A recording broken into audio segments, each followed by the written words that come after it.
Presidente, queria cumprimentar a Sra. Secretária de Estado, Maria Luísa Albuquerque. Sra. Secretária de Estado, a primeira pergunta, muito rápida, gostava de saber se contratou algum swap com o Santander.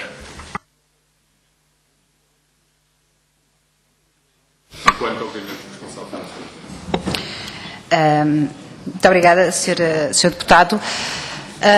Sim, foi contratado um swap com o Santander em 2003, salvo erro.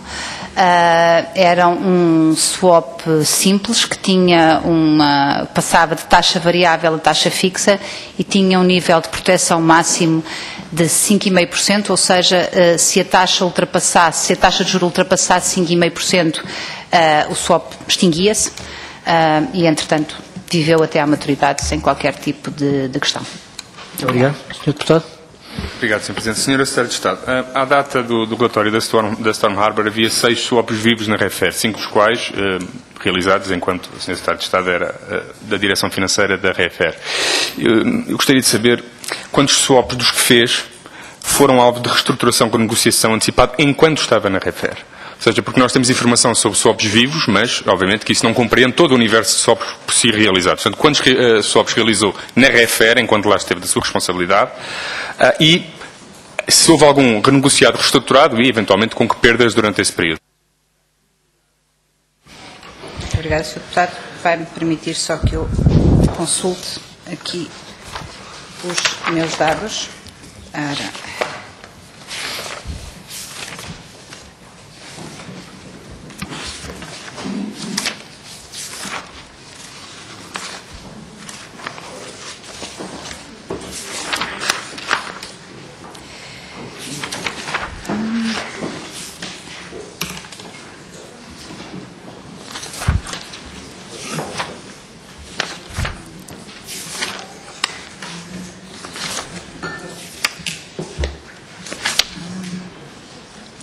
Peço desculpa, mas as listas são um bocadinho longas e eu tenho que estar a olhar para as datas, porque umas são já depois de eu ter saído.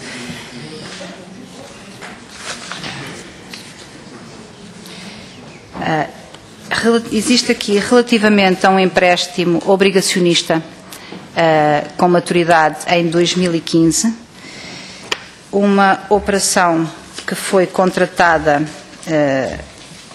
quando, aliás, houve um pre-hedging, portanto, antes da emissão propriamente dita, foi feita uma cobertura de taxa de juro e houve depois uma reestruturação feita em 12 de janeiro de 2007, portanto, mesmo no final do prazo em que eu estive na REFER. O resultado desta operação, ou da cobertura desta operação, permitiu uma poupança de juros no total de 1,4%, relativamente pequeno. Eu julgo que havia mais uma reestruturação, se não me falha a memória.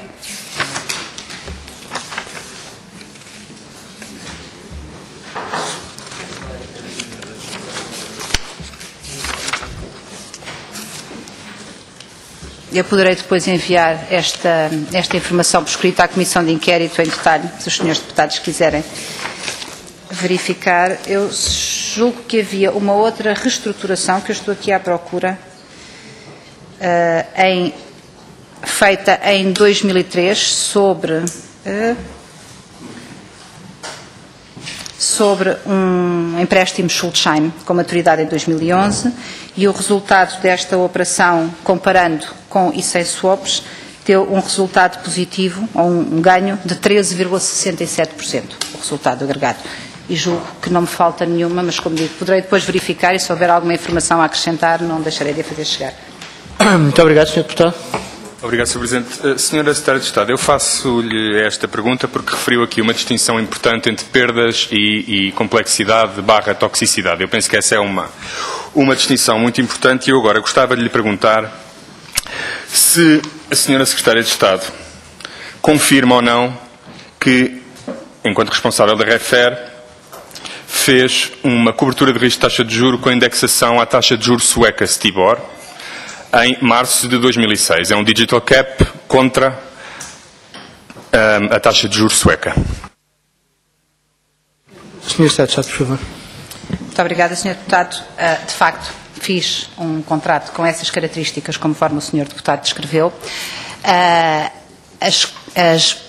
Eu gostaria de esclarecer que este tipo de operações não tem risco cambial, ou seja, todos os fluxos são em euros, não há qualquer risco cambial. O indexante é que é uma taxa de juros de uma outra moeda que não o euro, mas não há aqui risco cambial envolvido, é o indexante que é diferente.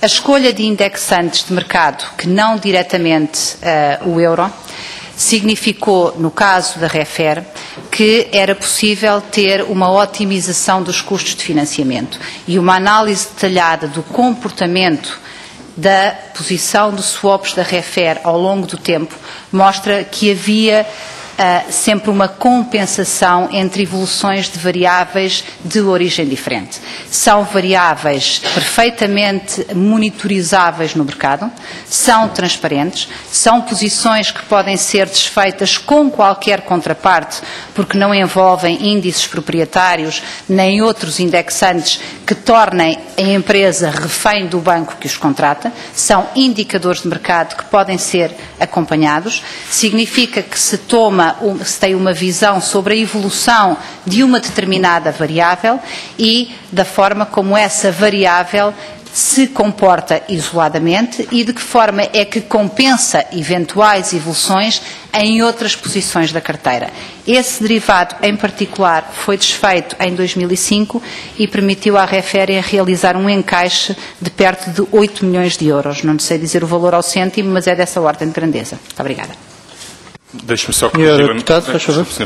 Faz favor. Obrigado. Deixe-me só corrigir uma coisa.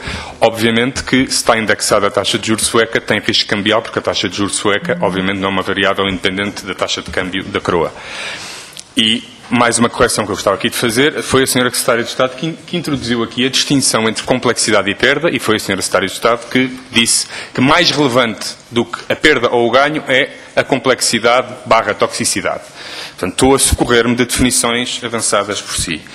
Já agora, eu gostava de lhe fazer outra pergunta sobre outro produto. Eu vou ler a fórmula associada a este produto. O produto chama-se Fly, foi contratado pela REFER. Não, por acaso não é este, peço imensa desculpa, tenho aqui outro anterior, que é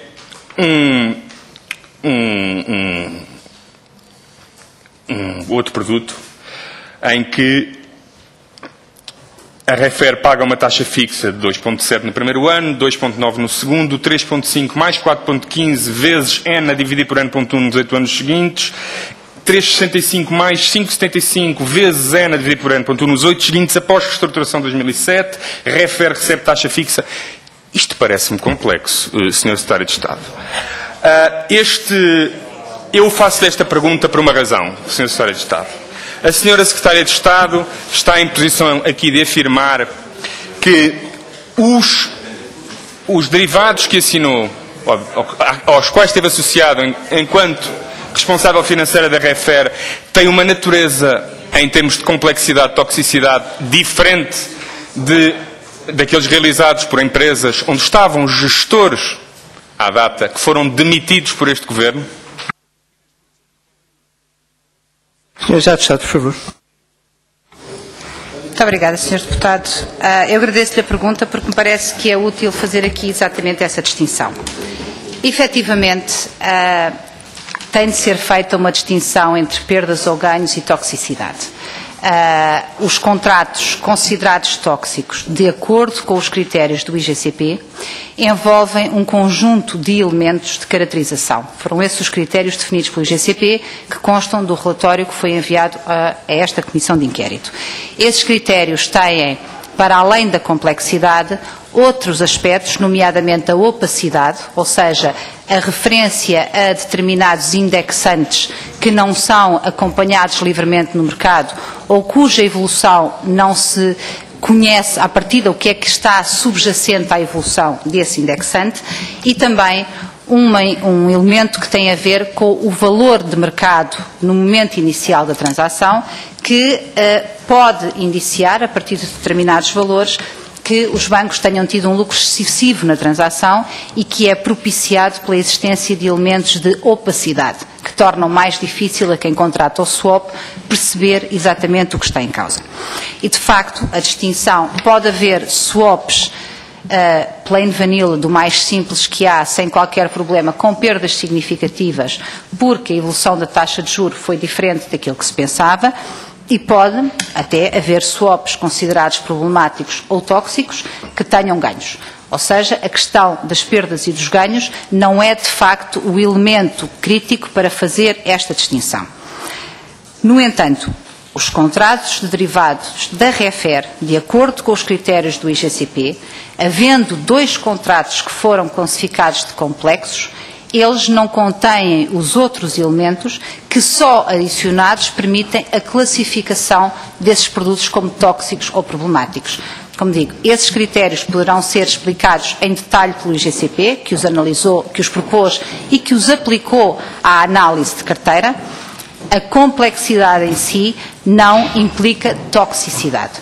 O produto que o Sr. Deputado descreveu, da forma como o disse, parece complexo, mas, na verdade, se o Sr. Deputado vir, tem uma limitação da taxa de juros, ou seja, sabe-se exatamente qual é o resultado pior, enfim, que pode dar, que é uma característica também desejável nos swaps, e faz uma ligação, uma indexação de curva. O facto de haver montantes diferentes em diferentes anos é uma estrutura até bastante simples que se chama um step-up coupon. Isso em si não tem nada de complexo. A indexação a um declive da taxa de juro é um elemento considerado de complexidade de acordo com a análise da Storm Harbor, mas não é um elemento de toxicidade. Estamos a falar de fatores de mercado, acompanhados no mercado, uma posição que tem uma limitação máxima, aconteça o que acontecer.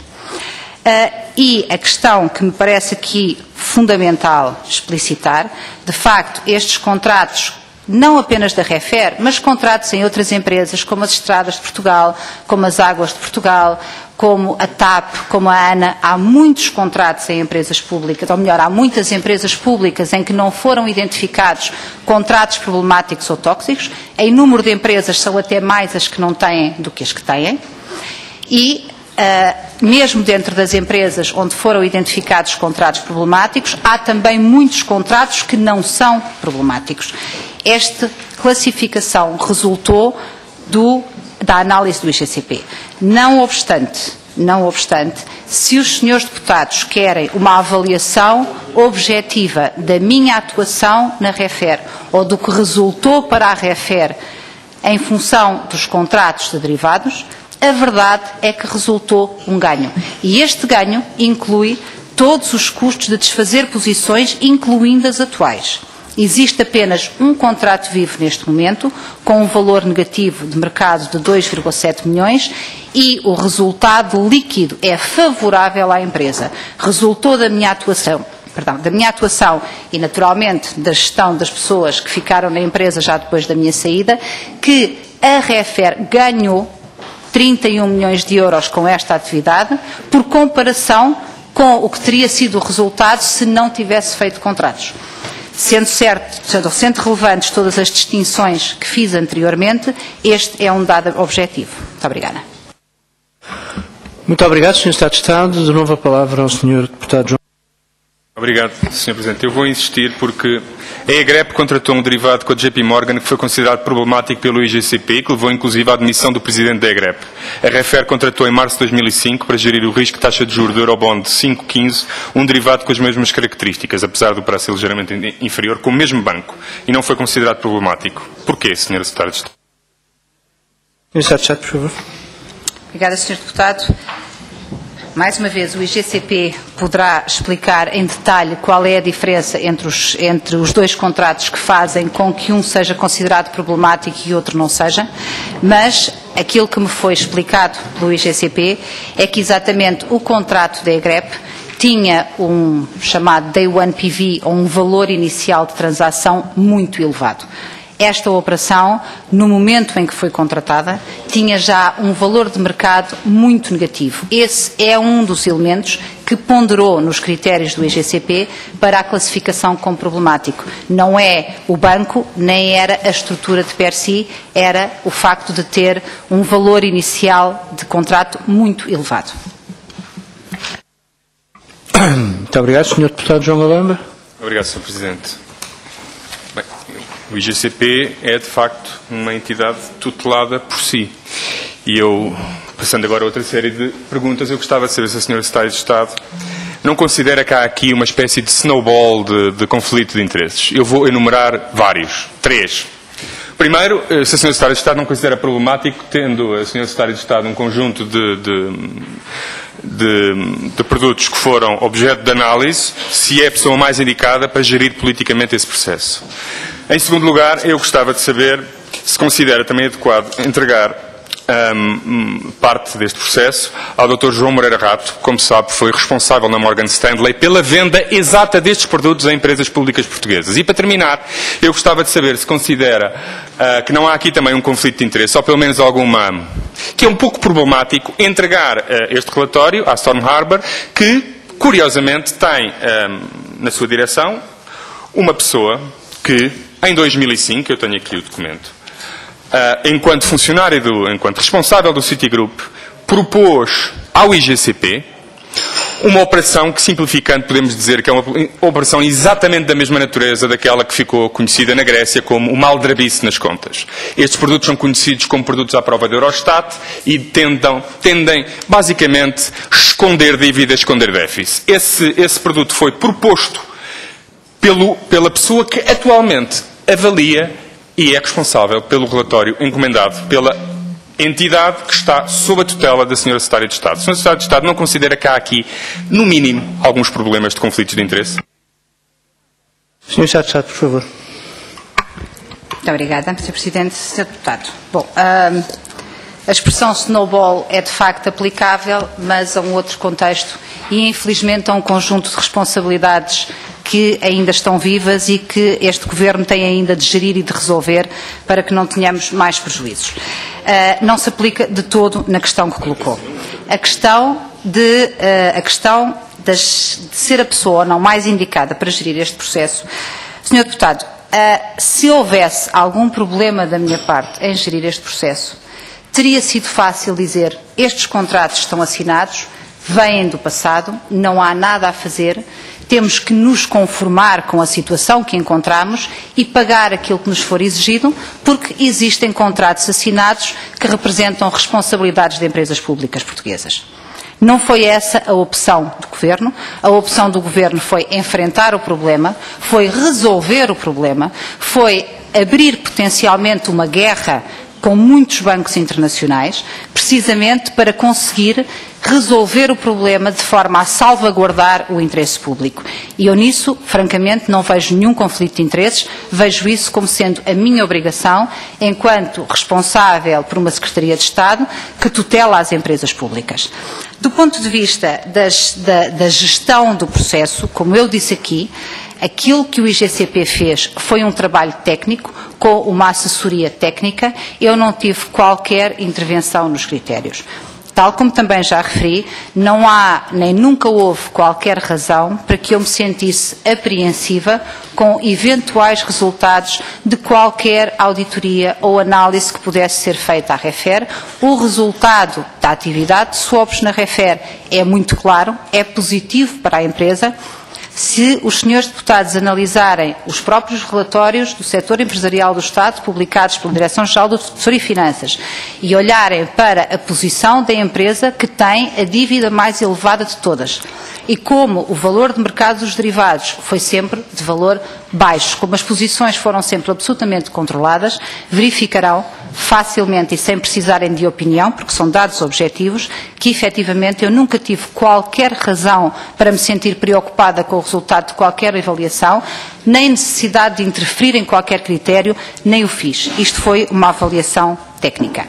O IGCP é a entidade dentro do Estado que tem a capacidade técnica para exercer estas funções e para fazer este trabalho. Não temos outra. O IGCP tem experiência de derivados, tem capacidade técnica e, apesar disso, necessitou de consultar necessitou de contratar uma outra entidade. Quanto à referência de quem fez ou que questão apresentou ao IGCP, Quem apresenta essas questões não são as pessoas, são as instituições. Como o Sr. Deputado bem sabe, um trabalhador de um banco não faz propostas em nome pessoal, faz propostas do banco e, seja como for, o objetivo de contratação destes assessores financeiros foi naturalmente contar com quem conhece as transações. Não faz sentido o IGCP contratar uma entidade para o assessorar que tenha um grau de conhecimento que é inferior ao das contrapartes com quem tem de negociar. Se nós temos de negociar com bancos que fazem estruturação de produtos, temos de ter a trabalhar do nosso lado pessoas que tenham conhecimento de estruturação de produtos e não é conhecimento académico, Sr. Deputado, é conhecimento real de mercado, porque é isso que de facto permite ao nosso lado, ao lado do Estado, ter uma posição negocial de igualdade com os bancos e conseguir salvaguardar o interesse público. A Storm Harbor foi escolhida por uma consulta alargada a várias entidades. O critério de adjudicação foi o preço mais baixo. Foram seguidos os procedimentos da contratação pública. O contrato foi visado pelo Tribunal de Contas. Está público no portal base. Tudo é conhecido e transparente e o critério foi o do preço mais baixo. Foi escolhida uma entidade com capacidade técnica para fazer a assessoria e, naturalmente, que isso é visto em função do currículo e da capacidade das pessoas que integram a equipa que se propõe fazer o trabalho. Esses é que são os critérios relevantes da contratação pública e esses é que foram escrupulosamente seguidos, sem utilizar recursos, sem ter pessoas que estivessem do lado do Estado, com a mesma capacidade analítica, com o mesmo grau de conhecimento profundo dos mercados, que quem está do lado dos bancos a negociar, seguramente que o interesse público não teria ficado bem defendido. Muito obrigada. Muito obrigado também. Sr. Deputado João Galamba.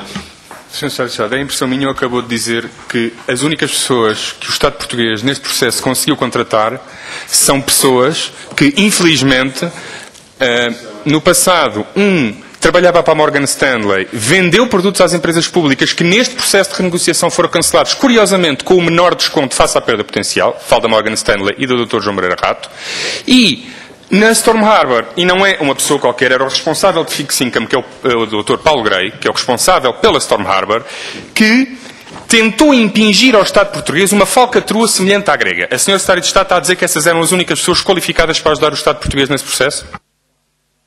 Sr. Estado de Estado, por favor. Muito obrigada. Começando por responder à questão do Dr. João Moreira Rato e das operações da Morgan Stanley, como os senhores deputados bem sabem, porque têm o relatório do IGCP na vossa posse, os bancos, existe um conjunto alargado de bancos que fizeram operações de derivados com empresas públicas e nem todas as transações, nem todos os bancos são problemáticos. Existe, para além da Morgan Stanley, outros bancos que não fizeram transações problemáticas e, como está também claro no relatório do IGCP, o valor que se obteve em sede de negociação para desfazer posições foi maior ou menor, dependendo exatamente de se as transações eram problemáticas ou não. E isso resulta, objetivamente, da informação contida no relatório do IGCP, mas que o representante do IGCP, quando os senhores deputados entenderem chamá-lo a esta comissão, poderá explicar os detalhes técnicos. Como já referi, eu não estive envolvida nem na definição nem na discussão dos detalhes técnicos, portanto, não quero aqui estar a sobrepor-me a questões que poderão seguramente esclarecer melhor do que eu. Aquilo que eu disse, senhor deputado, e não foi de todo que as únicas pessoas que se conseguiriam contratar seriam estas, as pessoas que nós contratámos, nomeadamente para gerir o IGCP, o Dr. João Moreira Rato, é uma pessoa de reconhecida competência a nível internacional, que, devo-lhe dizer, Sr. Deputado, nunca ouvi disputada por ninguém e que acrescenta muitíssimo valor à gestão da dívida pública em qualquer momento, mas em particular num momento tão desafiante como aquele que atravessamos. O comportamento ao longo de todo este processo tem sido nada menos do que exemplar e no que respeita à equipa da Storm Harbor que foi contratada, como digo, é reconhecida a capacidade técnica, os critérios do concurso foram definidos à partida e o critério de adjudicação foi o preço mais baixo. Isso estava estabelecido nas linhas da contratação desde o início, o processo foi visado pelo Tribunal de Contas. Eu nunca disse que estas eram as únicas pessoas, eu disse que com as regras que nós estabelecemos para o concurso, esta foi a melhor proposta que nos foi suscitada e a capacidade técnica desta equipa para assessorar o Estado não foi posta em causa, nem há qualquer razão para que seja posta em causa. Muito obrigado, Sr. Deputado. Obrigado, Sr. Presidente. O Sr. Estado já disse que tomaram desde logo todas as iniciativas para resolver este problema. No entanto, no 30 de junho de 2011, quando este Governo, pouco depois deste Governo assumir funções, as perdas eram de 1.600 milhões de euros. E os últimos números que se sabe são acima de 3.000 milhões, cerca de 3.300 milhões. Há aqui um critério importante nas perdas, para além da complexidade que é, e da toxicidade, que é, há um momento, em 2011, no qual os bancos adquirem um enorme poder sobre o Estado. Eu gostava de perguntar à Sra. Secretária de Estado se pode aqui dizer aos deputados qual foi esse momento e quais foram os custos financeiros desse momento. Sra. Secretária de Estado, por favor. Sr. Deputado, vai-me perdoar, mas eu desde a parte que duplicaram os custos em 2011 eu perdi-me, não percebi a sua pergunta, se não se importar.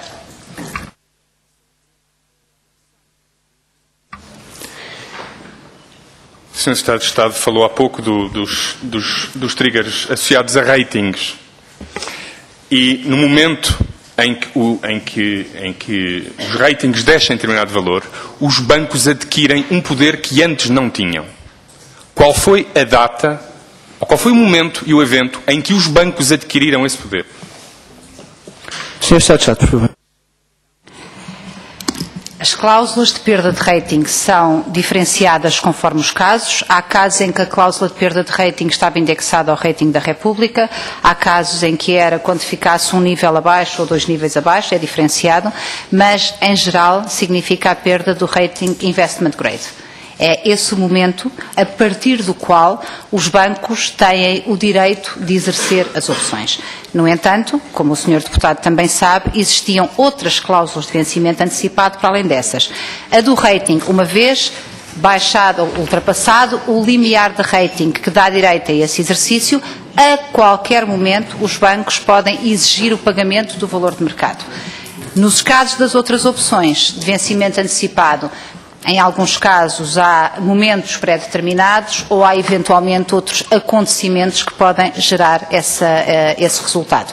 Mas, salvaguardando as especificidades, porque nem todos os contratos são iguais, em regra é a perda do grau de investimento da dívida da República. Muito obrigado. Sr. Deputado João Galamba. Obrigado, Sr. Presidente. Eu repito a pergunta. Em que momento temporal? Quando é que isso aconteceu? Qual foi o mês em que isso aconteceu e porquê é que aconteceu? A Sra. Secretária de Estado, por favor. Sr. Deputado, eu já percebi para onde é que o Sr. Deputado me está a querer levar. Eu achei estranho a pergunta porque não me parece que esse seja o tema da nossa discussão. Nós estamos a falar de contratos derivados, da forma como o problema foi resolvido e da forma como ele teve de ser gerido. Se a intenção do Sr. Deputado é dizer que se tivéssemos resolvido logo, não teríamos ficado perante a situação de haver mais essas cláusulas para serem exercidas, eu também posso responder ao Sr. Deputado que se eu tivesse sido alertada no dia 30 de junho, era capaz de ter atuado um pouco mais cedo. Ainda assim, o processo, pela sua complexidade, pelos passos que teve de envolver, levou tempo. E, objetivamente, Sr. Deputado, nenhuma das cláusulas foi exercida, o problema foi resolvido e nós conseguimos um resultado de poupança para os contribuintes, que é de 500 milhões em valor atualizado, que é, como eu já disse, de 1.600 milhões de juros que se poupam até à maturidade dos contratos e não existem, neste momento, contratos vivos com cláusulas de vencimento antecipado. E esse é que me parece que é o ponto relevante desta discussão. Muito obrigado, Sr. Secretário de Estado. Sr. Obrigado. Ao Sr. Secretário de Estado, eu perguntei-lhe 3 vezes, não respondeu, mas eu respondo. O chumbo do PEC 4 é a data segundo o relatório da Storm Harbour, onde caem os... está na página 22, Sr. Deputado. Está na página 22 do relatório da Storm Harbour, é o mês em que os juros da República e os juros das empresas públicas caem abaixo do nível em que os bancos podem acionar as cláusulas de garantia. Confirma este dado ou não, Sr. Secretário de Estado, por favor. Sr. Deputado, se bem me lembro, quando o PEC 4 foi chumbado, o Governo anterior ainda estava em funções. Seguindo o seu raciocínio, até ao momento em que saiu, devia ter tomado medidas para resolver o problema. Senhor Deputado João Galamba. Sr. Secretário de Estado, mantém que não lhe foi comunicado nada na transmissão de pastas, nem na reunião que teve com o Ministro Teixeira dos Santos e com o Vítor Gaspar, nem na reunião que teve depois com o antigo Secretário de Estado António Costa Pina, mantém que não tinha conhecimento? Senhora Secretária de Estado, por favor. Sr. Deputado, mantenho que não me foi transmitido, que não me foi passado nenhum documento na pasta de transição, mantenho que não foi passada essa informação na reunião com o Sr. Ex-Secretário de Estado e posso informar o Sr. Deputado que não estive presente na reunião entre o atual e o anterior Ministro das Finanças e, como tal, sobre essa não posso responder. Obrigada. Senhor Deputado João Galamba. Obrigado, Sr. Presidente. A Sra. Secretária de Estado disse aqui que isto não tinha tido perdas para os contribuintes. Isto aumentou de 1.600 milhões de perdas potenciais. A Sra. Secretária de Estado nada fez durante um ano. E se não tem custo para os contribuintes agora, eu gostava que a senhora me explicasse porque é que estão 900 milhões de euros no orçamento retificativo para despesas com o encerramento destes produtos. Por favor. Muito obrigada, Sr. Presidente, e muito obrigada, Sr. Deputado. Essa é, de facto, uma questão muito pertinente e eu agradeço-lhe a oportunidade de esclarecer. Efetivamente, a questão, conforme eu expliquei, de não ter impacto ou custo para os contribuintes é porque as posições positivas e negativas evoluíram em sentido contrário, ou seja, se, fazendo um exemplo simples, eram 1.600 milhões de perdas, as posições positivas teriam, bom, não é 1.600 porque nós não estamos a falar da totalidade, mas daquela parte que foi resolvida. Vamos, por simplificação de raciocínio, pensar em metade. Eram 800 milhões de perdas que tinham 800 milhões de ganhos, passaram a ser 1.500 milhões de perdas que podiam ter 1.500 milhões de ganhos. Enfim, a relação não é esta porque houve um desconto. Para todos os efeitos, Sr. Deputado, se me der licença, o momento de mercado não é relevante, porque do mesmo modo que houve posições que perderam valor, houve outras posições também já existentes a essa data que ganharam valor, o que torna o momento irrelevante. E a razão conforme eu expliquei, a forma como aconteceu, a forma Senhores que deputados, aconteceu... por favor, deixem a senhora Secretária de Estado exprimir a sua opinião, a sua posição. Muito obrigada, Sr. Presidente. As posições que foram desfeitas até esta data não tiveram custo para os contribuintes porque resultaram do desfazer de posições positivas que se compensam mutuamente. Recebemos, o Estado, em termos agregados, dinheiro dos bancos e pagou-se dinheiro aos bancos. Não há aumento de endividamento e não há posições que tenham ficado em aberto. A razão pela qual no orçamento retificativo esses valores aparecem é porque nós estamos a falar numa perspectiva do Estado agregadamente. Mas o IGCP tem posições com valor positivo, enfim, a maioria delas, as empresas têm posições com valor negativo. E os ganhos ou os valores positivos ou negativos são todos registados no Orçamento do Estado, mas refletidos em contas diferentes. Ou seja, os ganhos vindos do lado do IGCP entram no Orçamento do Estado, as empresas têm que refletir nos seus balanços esses pagamentos. Se olhar para cada empresa individualmente, ela tem uma perda ou um ganho, conforme os casos. Se olhar agregadamente para o Orçamento de Estado, o efeito é neutro, porque o lado do IGCP compensa o lado das empresas. No entanto, se analisar cada uma delas, naturalmente para as empresas, isso representou um gasto. Mas a maneira como se pagou isso, o dinheiro que se utilizou para pagar, é o dinheiro que recebemos dos bancos pelas posições positivas. Não sei se ficou claro agora porque é que isto está no Orçamento de Estado, mas eu posso voltar a explicar, não tem problema.